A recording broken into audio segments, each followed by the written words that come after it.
All right, welcome to MovementRx Weekday Mobility. So how is your front rack position these days? And I'm not talking just chest, I'm talking like weights. How do you hold that barbell up? What does your position look like? Now, I'm going to talk specifically about positions in the gym, but if you think about it, what does other front rack positions in life look like?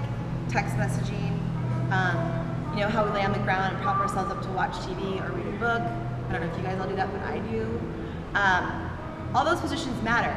So, front rack, what is it? It means you want to get full external rotation of your shoulder joint, partial flexion of the shoulder, and partial wrist extension, okay? So it looks like you're almost carrying a nice gluten-free pizza one side to the other. So it does not, from the back, looks kind of nice, like my back is nice and flat. Most people just throw up their elbows and look what happens in my spine. It kind of gets a nice rounded position there. So this goes into why this is important. Your front rack, for example, helps set your scapula, which is that lovely wing bone in the back of your body. So by externally rotating my arms, I get my scapula set, okay? And that is very important so I don't get that rounded posture. So scapula is definitely related and interconnected with the rib cage, the shoulder joint, and the spine. The other thing is that the spine is in an optimal alignment, okay? So spine optimal alignment, when you're in a good front rack position, if you look here over at Ray Regno, he is the owner of CrossFit Stronghold.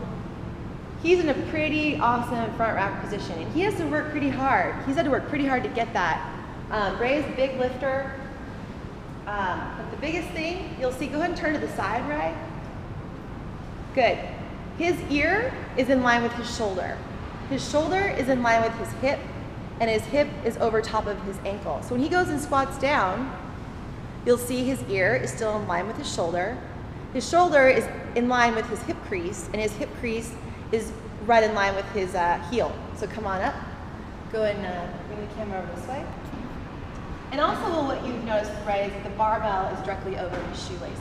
Okay, so those optimal alignment things, if you've ever been to your doctor and he's like, sit up straight, well, he's gonna tell you the same thing. That ear, you want it to be in line with that AC joint, right? This is what happens when we sit at a desk all day long. We kind of let gravity take over, and then this is what our front rack position looks like. And that's not really sexy. And that's not really sexy on anyone's rack. All right? So, front rack gone bad, you're gonna create positions like tension headaches. So, when my head is constantly like this, you got these suboccipitals up here that are tight, like little small muscles that can cut off blood flow. So one, you can get tension headaches that kind of wrap around your head like a nice glove, and you feel like you're getting punched in the face when you wake up in the morning or before you go to bed. You can get stress on those paraspinals that attach to your spinous processes, transverse processes. And you can also get a low back flexion stress.